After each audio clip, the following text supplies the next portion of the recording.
Hi everyone, Russ Thomas here from RST Coaching Academy. Welcome to a new episode of Money Talks, where we talk about money and how to make more of it.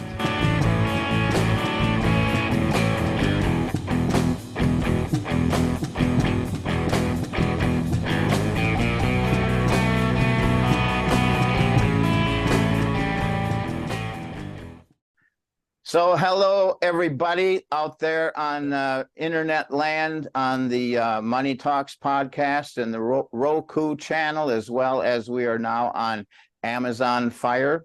So you can hear us or you can see us, whatever you want to do. But we're here at Daytona Beach, sitting down here on Friday morning. I'm sitting with my young friend, Colby Caldwell, who is a good friend of mine and an inspiration to me, an old man. If I knew what he knows, if I knew it when I was his age, I would be further along in life, that's for sure. So anyway, I want to get going here and let Colby do some talking. He's going to tell us about his background, where he came from, the life he was living back years ago, what changed his life, the life he's living now, what he's doing. He's an entrepreneur, and I love that about this young man as a millennial. And so he's got some fire in his soul, fire in his eyes, fire in his heart, and he's going to tell us about that and then where he's going too. All right, Colby, welcome aboard. Welcome to Money Talks, where we talk about money and how to make more of it. All right. All right. I love it. Hi, everybody. Russ, thanks for having me on the call. I'm excited to be here and share my story and how I got here and where I'm headed. So I guess I'll go back. I was raised here in Daytona Beach, Florida, and Daytona Beach is known for the party city. Everyone came here. Most people would come here on spring break. They're in college, they have vision, they have dreams, but they come here and they just let loose and go crazy. And I lived in it. And so one group would come and I'd party with them, and then they would leave, and another group would come, and then I'd party with them. And I lived in the party here in Daytona. My dad had a beach concession stand, and so I lived in the spring break and summer. The groups, they would come in and out, and I'd just party with all of them. But I didn't have any. I know a lot of them came from different areas outside of Florida, and a lot of people that would come, I know that they were, had vision, and they were just letting loose for a week. And so I just let loose for a long time. For a life. Yeah. Until about 19. Not luck. It could have been worse, But so yeah, that was me growing up from 15 to I'd say about 18, and then the neighborhood I lived in, all the older kids were into drugs. And so I just wanted to be like the older kids. And so I was curious and started dabbling into drugs, and then just kept going. And was that at the age of 15, or were you a little older when you started? I was actually younger. It started at 13. Oh, smoking marijuana. Oh, wow. And then that led into drinking, and then other pills and stuff like that. And yeah, so that went on, and smoking marijuana was a daily thing. It was kind of just like my cigarette, I guess. And then I did graduate high school. I was a functioning drug addict, I guess. I didn't just drop out of school. I did finish it. And then right after I finished, I was just working a few jobs. I always worked. It's not that I didn't have I had a great work ethic. I had like many jobs, and I think I worked at like 3 places. And did you work at the concession stand with your dad? I did. So and did you help him actually with the business part of it too, or just running the counter basically? I wasn't old enough to help him with the business, but I watched him. I would wake up with him in the morning. We would stop and get ice, and we would get everything going. And then, so I watched business. I didn't do it. Besides, I'd run the cash register or cook. Uh-huh. Did you like So it?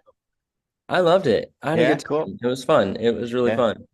I made good money for that age, and um um yeah, so it was fun.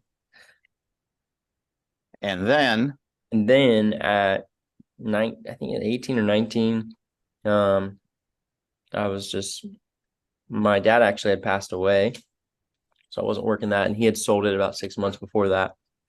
And so I was working at a restaurant, I was working at a seafood market, I liked to change it up. So I would work 2 days here, 2 days there, 2 days here. So I worked probably 50, 60 hours a week, but I didn't work the same job because that's just what I liked. And I had the ability to demand what I wanted because I did work hard, and then I partied hard.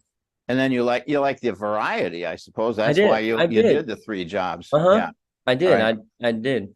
And then 19, I got invited to the Amway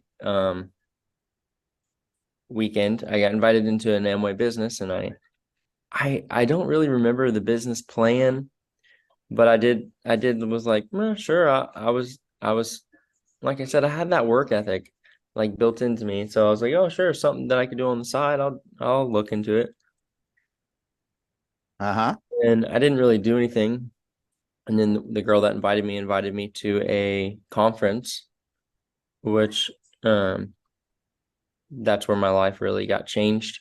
The conference, I would imagine, teach the same principles that you teach in the coaching academy. I'm sure of it. And Success principles are success success principles. principles, well, Yep. yeah. So, and it was full of it. And I was just so amazed, listening to the people speak about their testimonies. And I packed bottles of liquor in my bag. I was gonna go because she's like, yeah, just pay for your ticket, and then you can sleep in a room with the guys. You'll just probably have to share a bed or whatever. And I was like, yeah, whatever, sure. So I hopped on the bus and packed bottles of liquor. I think it was in Louisville, Kentucky. And so I was like, oh, I'll go check out the city, $100 for the ticket. Sure, why not? Not knowing that I was gonna have my life changed. So we drove through the night, Thursday night, into Friday. Into Friday. So we get there Friday afternoon, and I'm like just zonking and exhausted. And so I decided not to go out and drink. I was like, I'll just stay for the whole conference. And so I stayed Friday night, and I was like, actually, I'd never seen people with like this type of drive, like excited about life, and just, Mm-hmm. I don't know, I just had never seen it before. And I was like intrigued. And so then I stayed for the whole conference, and then Saturday I was like, I'm just gonna stay for this whole thing. And by Saturday Surprise, night, surprise, huh? yeah, I mean, it was incredible because I never heard like this type of stuff. I've never heard about anything about success, really. It was just brought up and go to school, get a job. What we're indoctrinated with in school. Like, you need to go to college so you can get a job. And I didn't do college, and I wasn't planning on it. And so I just was gonna work. And these people are like, it's not about college, it's about a mindset, and I Oh, started realizing that I can do anything, by listening to them. And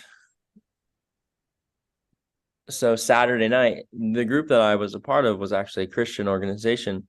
And so they Saturday night start talking about God in preparation for Sunday morning, where they share the gospel. So Saturday night, I'm just crying, listening to them talk, and I'm not really understanding why and whatnot. And then Sunday morning, they do a church service before they go back into conference, because there's like all these people, and they share the gospel. And when they shared the gospel, I knew that I needed forgiveness. I lived a life. I pulled, because it wasn't that I just did drugs myself. I pulled people into drugs and alcohol. I was always, come on, you gotta try it. Come on, just wanted everybody to um, join me. And so well, weren't you quite the leader? pulled a lot of people into down it. the wrong path. Mm-hmm. And I you know, I knew I lived a bad life, and I just, when they were sharing the gospel, I knew I needed forgiveness for the life that I lived. And like, as they're sharing, I could feel God speaking to me, like just telling me that he loves me, and that like the reason why he didn't want me to live the life, because I had a grandma that was a Christian, and she hated me doing drugs. She hated all the alcohol. She hated all these things. So like, as I'm sitting here like hearing the gospel, I'm like, she followed God, and the reason why she didn't want me to do these things is because they're bad for me. And it's like, God loves me and wants me to have a good life, not a bad life. And so like, all these things are going through my head. I'm like, oh my goodness, God loves me. His plans for me are good. I'm starting to like just like have this experience, like in all these thoughts that are flooding my mind. And then like, I'm feeling like him saying like, I forgive you too, in the midst of all of it. And I'm like, I don't deserve it. So it just makes me weep as I'm sitting there in the chair. And then they're like, if you want to surrender and give your life to him, come forward. And I just bolted down to the front and ran up, and then I cried for days after that too. It would just keep coming on me. Like, I just couldn't control it, because I just didn't deserve it. Like, we don't know, nobody deserves what Jesus did for us. And so that's where my life really changed. Because I don't know, without God, I don't, there's not much. I mean, we can make a bunch of money, but there's just not much purpose. Like, I feel like sometimes when I sit down with people that aren't serving the Lord and we're talking about stuff, it's like, it's good. But man, like when I'm talking to somebody about building the kingdom, it's like you can feel the purpose behind it. It's so much more fulfilling, because we're doing something that's more than just here on earth, Right. And what took place in your life at that time was you did not just suddenly ascribe to a certain ideology or philosophy or set of do's and don'ts, but you actually came face to face with a person. With it, Yeah. you came into a relationship with a person, the true and living God, in the person of his son, Jesus Christ, instead of all this other philosophy and everything. That stuff is there, but it's the relationship, isn't it, that makes the difference? That's where everything was born. Not the Yeah. ideology. It's that relationship's where it started. Well, that is just awesome. And so you were, what, this was about when you were 19 or so, or when? Yeah, 19. Okay. And so then you came back to Daytona Beach, a changed person, still Did. then working your 3 jobs, 60 hours a week. I I'm did. sure things took place in your mind and your heart. Your goals changed. How did that all happen?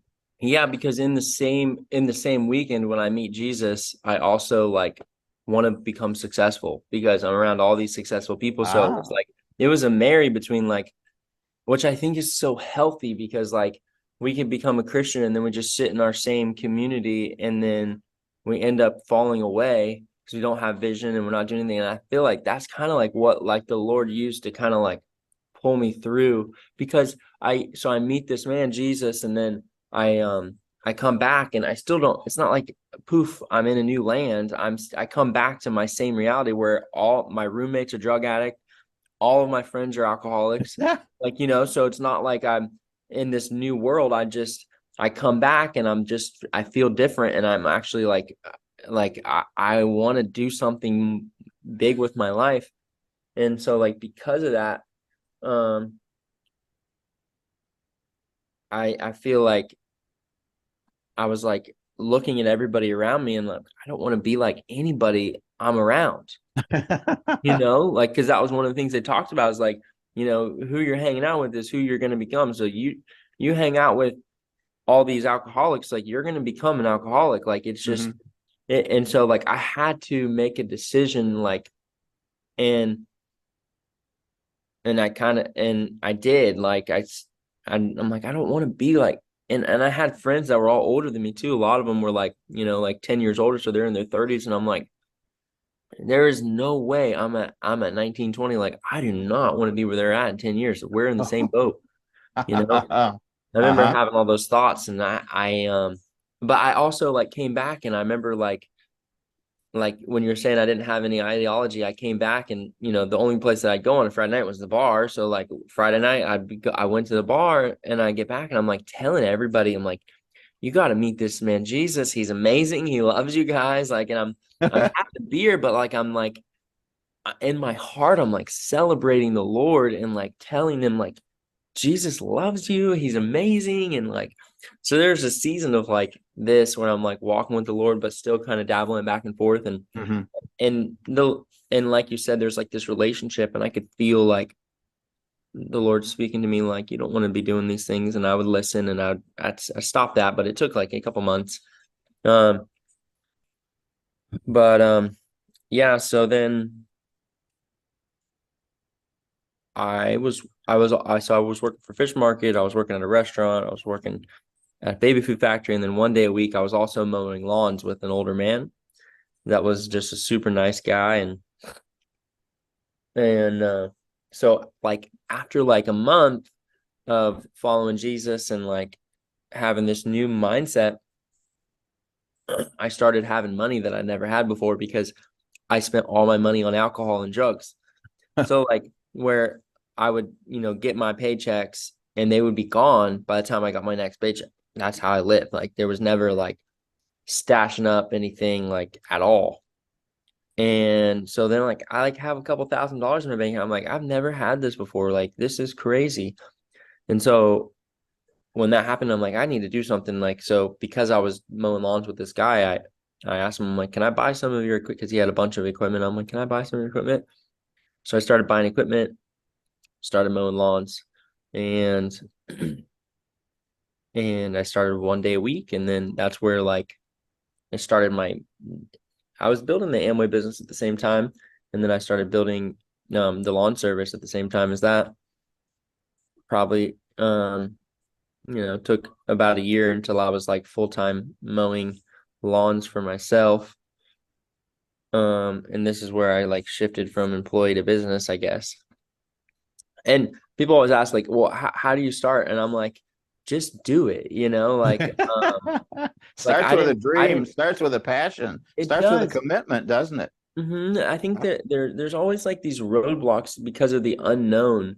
People just don't take action because they don't know what to do. Mhm. So like I know like one thing that like really has helped me in the process of opening different businesses is like I know I don't know how to do it, but I know if I just keep doing something like and I'll figure it out. But it's like I have to bust through this wall of like unknown, and it's the same for me like with like launching new products at our shop like or new at our cafe. Like it's like if I wanted to launch the bubble tea and it's like I have no clue how, and like trying to do it, like I talk about it for a while and then like I just have to like just like almost be like a bulldozer through the unknown of like not knowing how to do it. And I just do something like YouTube, like how, or call another shop, or like ask, like it's Well, so you saw that you wanted to do something. You did not know how to do it, how to get started, how to build it, and that probably caused an element of fear to take you over, come into your mind, right?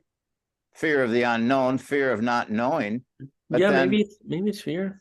how did you overcome it? It sounds like you overcame it with action.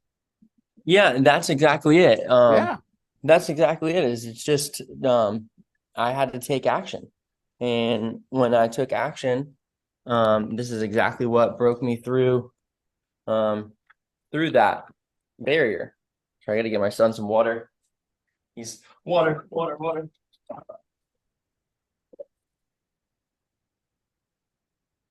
So that's the thing, folks. Don't let the fact that you don't know what you're doing stop you from wanting to do it. Because if That's you get it. started, you're going to learn how to do it. And another thing, and I don't know, maybe Colby is going to tell you about this, if he associated with some people who were where he wanted to be, and he could glean, he could learn from these people and learn some of the things that he did not know. But even without that, he just pressed on and pressed through and made it successful because he did not let fear and uncertainty stop him. Folks, don't let that happen to you. Keep going. And I also like see a lot of people talk about like, oh, I want to do this business. They always like are telling me like, I want to do this business. I want to do that business. I'm like, well, cool. Well, like, but like, there's like the word business for some people, like think like it's like this daunting word, like, and there's like, you have to have all these licenses and all this stuff to like be able to have a business. But it's not really like that. Like if you just start, you'll figure out all those little details, you know, and that's what I did with the lawns. I didn't know anything but how to mow a lawn, you know, because I was mowing lawns. I didn't know anything about business besides I did shift the group of people that I was hanging out with. So I stopped. I moved out of the house I was in, moved like 15 minutes away to a new city. Really same city, but no, I guess it is a different city. I moved to Port Orange from Ormond, which is like it's down the road, basically. Into a house, and I did stop hanging out with everybody. Birthday party would come, I might go, but that was a month. I stopped hanging out with that group of people. Now I know that you took this lawn care into quite a business and quite an enterprise. Was that something that was a goal of yours, or did it just kind of happen because you put in the time every day? Or when did it become a goal and it says, I want to build this thing bigger than me? You know what I mean? Yeah, I think probably all the way from day one, because what I had was ingrained in me, and it's still my driving thing is I don't want to be an employee to my own business, you know? And so I want to own my business. I don't want to run my business. You know what I mean?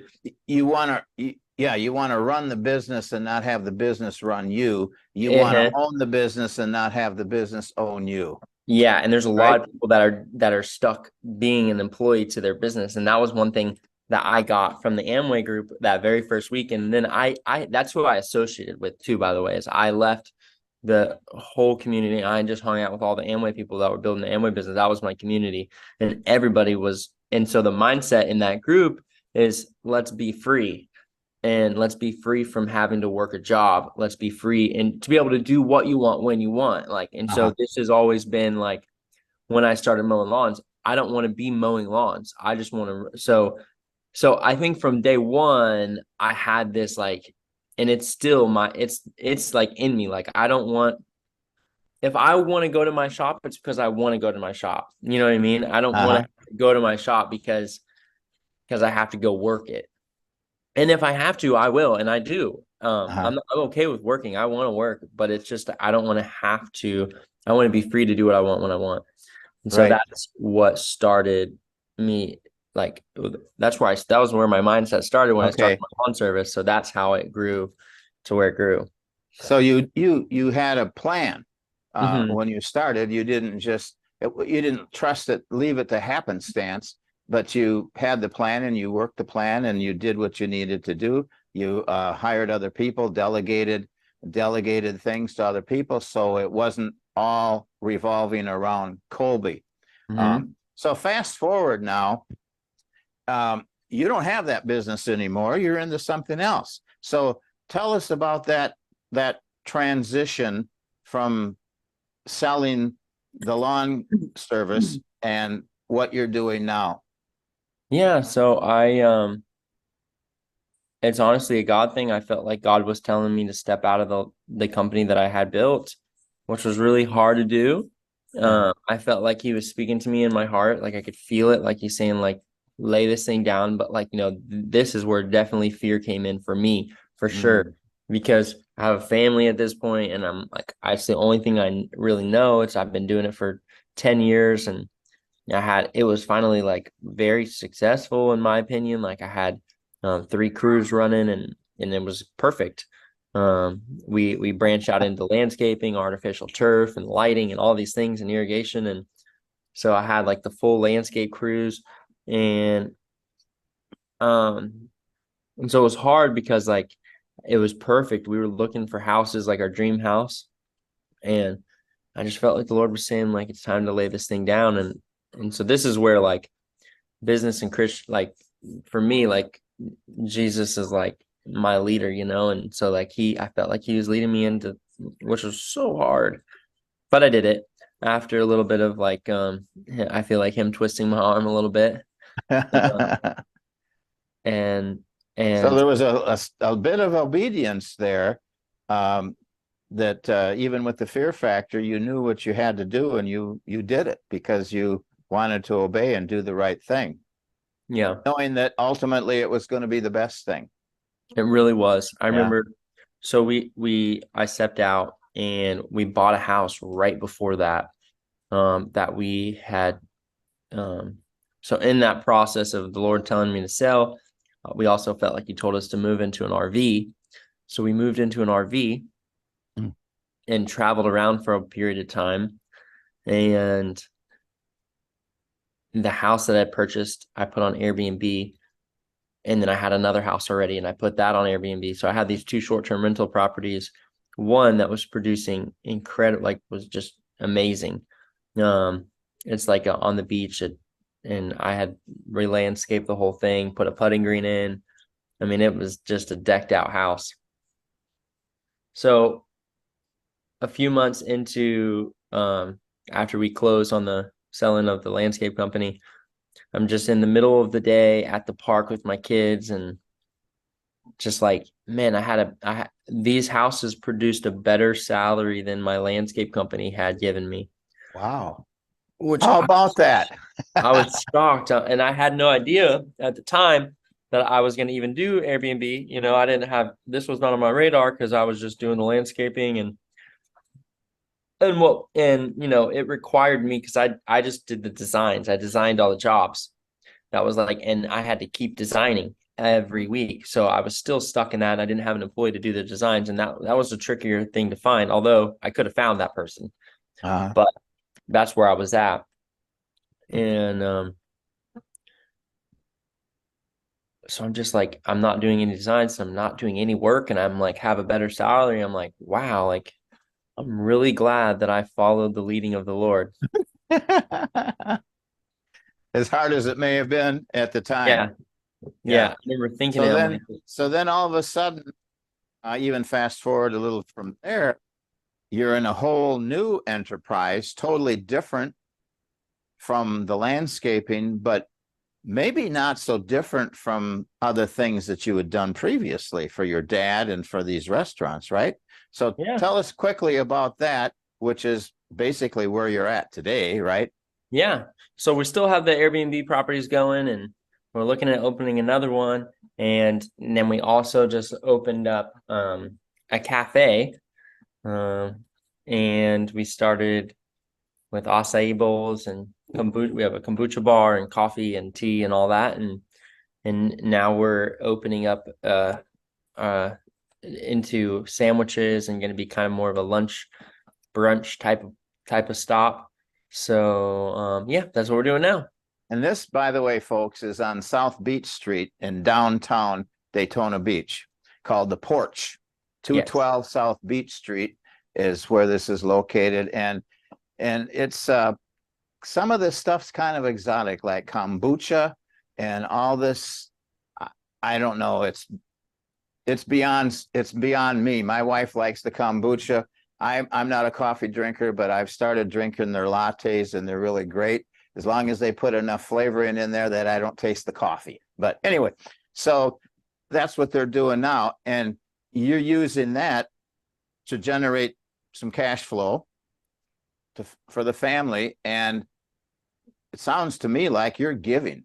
You have a philosophy from when we talked a little while ago about make a gob of money. It's okay for a Christian to make a gob of money as long as they're doing the right thing with it and not just heaping it onto themselves. That's where a lot of people go wrong is they make all this money and then they just waste it on themselves instead of doing anything positive with it. And I think that can give a negative connotation to a person of faith, a Christian, or any religion for that matter, about the sin of making a lot of money. There is nothing wrong with making a gob of money. You don't want it to become your God, but then what do you do with it? Use it for good. Use it to help other people. In this case, use it to help build the kingdom of God and to reach other people. Right? Am I right? Yeah, absolutely. Running off of the mouth here. I know we're in agreement on this whole philosophy, and a lot of people stumble over it. They just think, oh, money's a bad thing. I just want to get by. Well, you know what? The more you have, the more you can do. Yeah, the more I think people you can Christians should help. be well off. Yeah. Why not? You can either be rich or poor, and so why not be rich and be able to fund people and missionaries and these kind of things and yeah. So my belief is it's not. I feel like in the Old Testament it was the law and you had to follow the 10%, but I feel like now it's you give everything. So like it's not just 10% of my bank account's the Lord's, 100% of the bank account's his, 100% of my life is his. You see in Acts where they sold everything and none of them had need among them. And that's how I view it. I feel like it's not 10% anymore, it's 100%, it's God's. And so like if God says to give here, you need to give there, you need to like, so that's kind of like my view of it. Is it's all his. And so like the moment he says to do something, we do it. We get to have a place, our cafe, we allow other people to use it, people that we're in a relationship with. So there's no cost to people to use it. We hold Bible studies almost every night of the week. Different ministries use it, and we get to help all that way. And even with our houses, we get to host people, which is really a dream of ours. We love hosting missionaries. I think we've had 4 groups come in so far that we've gotten to host, and that's been amazing. But yeah, I think that it's 100% his, and so we get to give freely. There's no separation between your personal life, your business life, your religious life. It's all one, and Absolutely. It's all his. No doubt you dedicated your landscape business, lawn service business to him. One day he put his finger on it and said, I want you to sell it. If you wouldn't have sold it, very likely you wouldn't be where you're at today, because the act of doing that as an act of obedience puts you on another path that he could guide you down to become what you are now and doing what you are now. I mean, that is so cool. A lot of times we don't see the end of something, and we're probably not going to, but it's a daily step-by-step walk with our hand in his, basically, right? I mean, that's how he made it. That's how he wants to work in our lives. Trust me, he says, trust me. Yeah. So the background you came from, the things you've done, the passion that has been in your heart for God, relationship with him, your family, your business. As a young person, how old are you now? 31. Okay, so you're in the thick of being what's still called a millennial, right? I guess I'm probably. And you're a unique individual all the way around, because of what's inside of you, the drive and the knowledge that you've been fortunate to have acquired, the people that you've been fortunate to associate with, who have taught you wonderful principles of life and business and so on. So here's somebody, whether they're old or young, they're thinking, man, I'd like to get into something of my own. I'd like to start something. So they call you up. Colby, what would you say? What would you say to such an individual that wants to be able to make more of their life, that wants to get into business for themselves, what would you say to that individual to encourage them? Yeah, I think first of all, like I would ask, what are you passionate about? Because I think finding something that you enjoy, like if you like going to coffee shops, then a coffee shop might be a good thing to launch. If you like boats, something in the boating industry, a boat cleaning business, something, it's like what do you what's your passion? And then once you find out your passion, then I say even before you worry about anything, I would just go find a boat to clean, you know, and just start taking action. I feel like what I'd said earlier was kind of like what I would say is like, what is your passion? And if you don't know, get with God. Find out Yeah, what it is, right? find out what your passion is, because I Right. think it's really important. And if it's just business, then it's like that it's like that unknown. You have to break through that unknown and take action. So get on YouTube, get on Google and look up business ideas. And if Right. you see one and hey, I'll try that, just do it. You just have to do it. You can't Right. I can't think there's a caution in that on the business side of things. Mhm. I've always thought that, well, just because a fellow is a good mechanic doesn't mean he's going to have a successful repair shop. Doesn't mean that he's knows anything about running a business. And Mhm. so there's that aspect of it too. You were fortunate enough to be able to have the ability, acquire the ability to actually run a business, know how a business runs, what it entails, which is above and beyond serving up a kombucha or a tea or mowing a lawn. There's much that goes behind the scenes, isn't there? And that individual that has that passion also has to combine it with some knowledge and wisdom, experiences comes along. And I would say get with people that are down the road and are in a position to counsel, or here's the word, how about this, coach you how to be successful, how to run that business, right? And Absolutely. so that's so important. And obviously that's what one of the things that I'm involved in, sales training and personal and business coaching. But it does start with that passion, Yeah. does it Yeah. not? It does start with that passion. I think one thing you have to identify too is not the how to run a business will come if you know the why.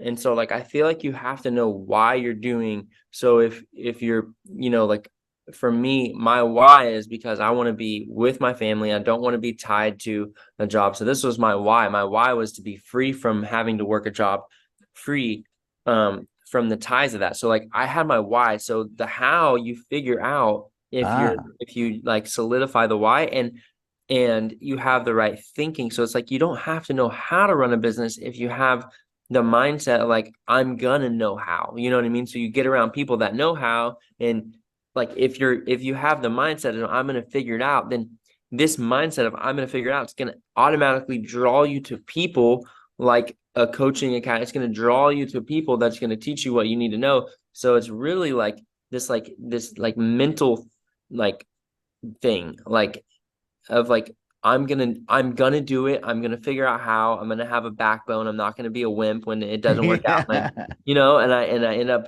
like with no money in my bank account. It's like you have to just like know that you're gonna be able to do it. And the only way to really get that the right mindset is hang out with people that already have that mindset. That was one of the things that they taught me way back when in Amway was you have to it's about a mindset. I heard I was actually just talking to my brother-in-law and he was telling me about like these they did this 2-year study where they gave $1 million to like 3 homeless people and 3 people that were millionaires, but they took all access to their bank account. Oh, so they gave 3 million to the 3 homeless people and they put um the people that were millionaires on the street. So they swapped places. The 3 homeless people ended up back homeless or suicidal and totally broke. And the 3 millionaires, after 2 years, all of them had become a millionaire again with nothing. And that proves to show that it's the mindset that they had, it's the thinking that they had that brought them to where they are, not the leg up. And so I just think, like, if you really want it, you can get it. If you just got to figure out that why and the how to open up a business. The how you'll figure it out with the why. This is so awesome. This is so awesome. You know, you're not talking just philosophy, but you're speaking from experience, that you've been through those things, and you've tunneled through, you've plowed through, you've gone through the fear, the uncertainty. You got yourself around people that can help you along the way. And that is just so cool. So, folks, I don't know what else to say. I think we're going to finish here with Colby. What he's saying is, go with the mindset. Don't be afraid. Learn what you need to learn in order to accomplish what you want to accomplish. There's the mindset, there's the goal, there's the action. Start and don't quit, and get around people that can help you out. Am I right, Colby? Makes sense, right? Yeah. That's cool. Hey, I got to go. Colby's probably got to go have a kombucha or something, or whatever he's going to do with the rest of his day. But man, I want to thank you for the time that you've spent with us, and the insight that you've offered to my audience. And hopefully many will listen and take note and take heed of what you've said. From your experience, the advice, the suggestions, I think it's really cool. And we're just going to keep on marching on, aren't we?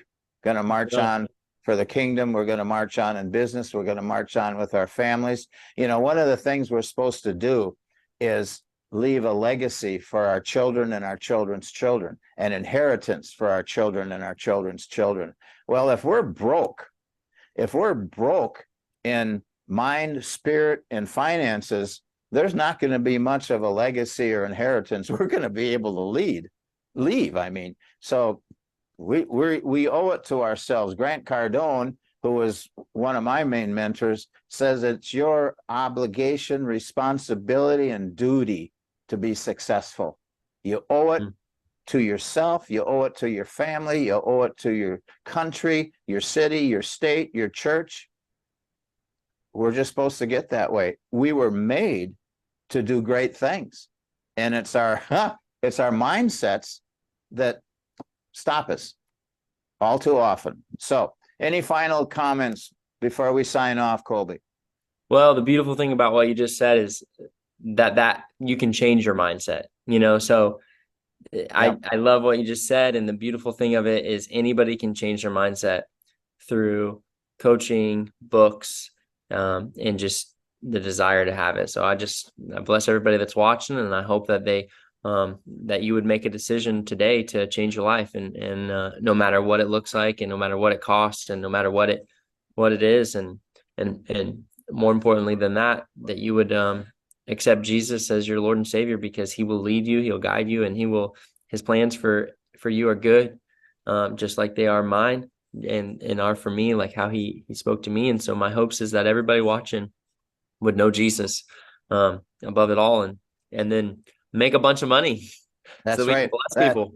That's really awesome, Colby. You know, Bill Gates said some time ago, he said, if you're born poor, that's not your fault. But if you die poor, that one's on you. That Absolutely. Is your fault. And then again, Jesus Christ himself said, what does it profit a man if he gains the world but loses his soul? So there is a balance that we have to have in our lives, between our focus, what drives us, and so on. So anyway, we'll leave it with that, folks. Thanks again for watching, for listening, and you got a glimpse into Colby Caldwell's life. Say you're in Daytona Beach, go to 212 South Beach Street and check into the porch and enjoy some of that exotic stuff that he's got down there. That a little exotic for me, but people love it. My wife, like I said, she's into the kombucha. and the acai, whatever, I can't even pronounce that word. Say it. Acai bowls. Acai bowl. Yeah, that too. So anyway, folks, over and out. We'll talk to you next time. See you down the road. Be great. Don't give up. All right. Thank you. Hi, thanks for being here today for another episode of Money Talks. I hope it was informative and encouraging to you. If it struck a chord in your heart, or if you have any questions or comments, please let us know. Visit us at rstcoachingacademy.com, call 386-286-2450, or send an email to email@rstcoachingacademy. Thanks again, and until next time, be great.